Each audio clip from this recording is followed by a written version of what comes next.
Regular पढ़ाई की थी, क्योंकि मैंने शेड्यूल इसलिए नहीं अपनाया क्योंकि मेरे को पता ही नहीं होता था कि अगले सेकंड में बेहोश रहूँगी या होश में रहूँगी, इसलिए मैंने कभी शेड्यूल नहीं बनाया। और मैं आप सबको एक बात बता दूँ कि ये मैटर नहीं करता कि आप कितने घंटे पढ़ते हो, मैटर सिर्फ ये करता है कि आप कितना टॉपिक कितने दिन में कर रहे हो। बस टॉपिक डिसाइड करना, कभी घंटे डिसाइड मत करना कि आज मैं 12 घंटे पढ़ा, आज मैं इतने घंटे पढ़ी। और मेरे साथ तो मेरी सफलता में सबसे बड़ा हाथ जो रहा है वो मेरी बहनों का रहा है।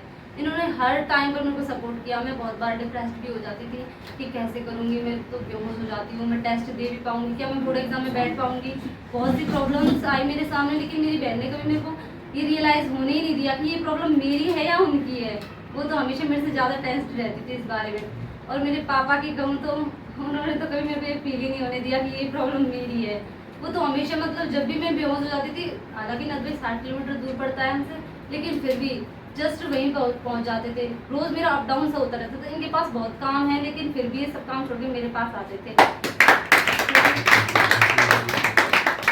ऐसे में दिसंबर तक तो मैं फिर भी ठीक रही, स्कूल में रही थी। फिर दिसंबर से मैंने स्कूल छोड़ दिया था उधर, क्योंकि मेरी प्रॉब्लम बहुत ज़्यादा बढ़ गई थी और मैं घर पे थी। मैं बहुत डिप्रेस थी। दीदी ने बताया कि मेरे सर हैं भूपेश जी सर, उनसे मिलो, तुम्हें बहुत गाइड करेंगे। तो फिर मैंने सर से बात की, सर ने मेरे को बहुत गाइड किया। इन्होंने मतलब मेरा फिजिक्स का कोर्स पूरा नहीं हुआ था बिल्कुल भी, और फिजिक्स को लेकर तो मैं बहुत टेंस थी कि फिजिक्स में मैं अच्छा स्कोर कैसे करूँगी। और मैं हमेशा 11th में चाहती थी कि मेरी फेवरेट सब्जेक्ट फिजिक्स ही रही है, कि मैं फिजिक्स में अच्छा स्कोर करूँ, भले किसी सब्जेक्ट में करूँ या ना करूँ। लेकिन फिर जब सर ने मेरा साथ दिया तो मेरे को लगा ही नहीं कि मैं फिजिक्स भी पढ़ रही हूँ। मतलब इतना इंटरेस्ट आ गया फिजिक्स पढ़ने में, मैं आपको क्या बताऊँ। और जब सर ने मेरे को बहुत गाइड किया, मेरे पास ना तो कोई नोट्स था ना कोई क्लासेस थी।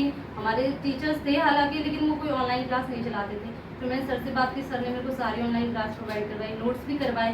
हालांकि फिजिक्स में ही नहीं, केमिस्ट्री के नोट्स भी इन्होंने करवाए। इन्होंने अपने स्टूडेंट्स से मेरे से बात करवाई, वो मेरे को नोट्स भेजते थे। इनके स्टूडेंट्स ने भी मेरी बहुत सारी हेल्प की है इसमें।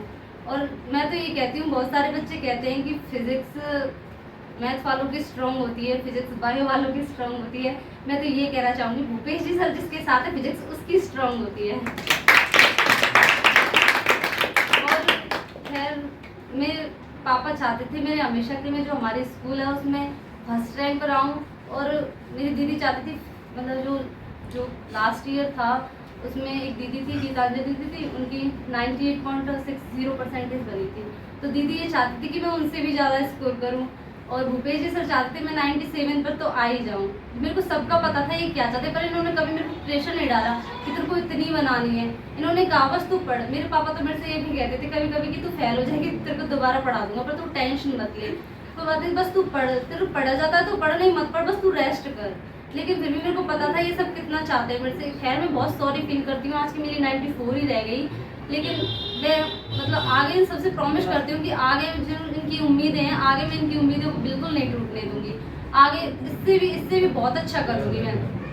और रही बात टॉपर बनने की, खैर मैं तो टॉपर नहीं बनना चाहती थी, लेकिन बन तो नहीं पाई।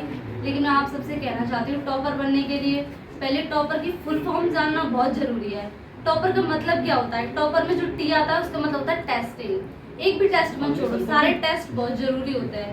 सारे टेस्ट दो, चाहे स्कूल के हो, चाहे सर कोचिंग में लेते हो, चाहे कैसे भी टेस्ट हो, सारे टेस्ट देने चाहिए।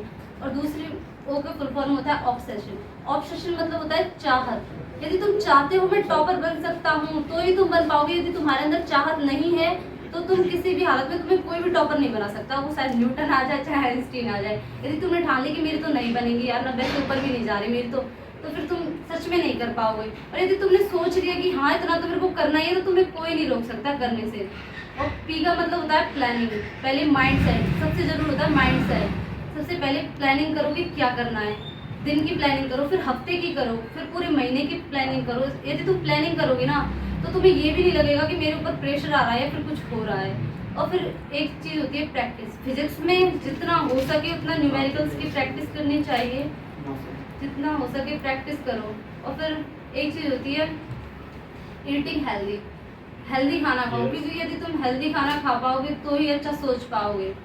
तो मैं यही कहना चाहती हूँ कि हमेशा खैर टीचर्स को तो सम्मान देना ही चाहिए, और कभी प्रेशर मत आने देना। देखो अपने ऊपर कभी डिप्रेस्ड मत होना कि 12th में क्या होगा, बन पाएंगी या नहीं बन पाएंगी।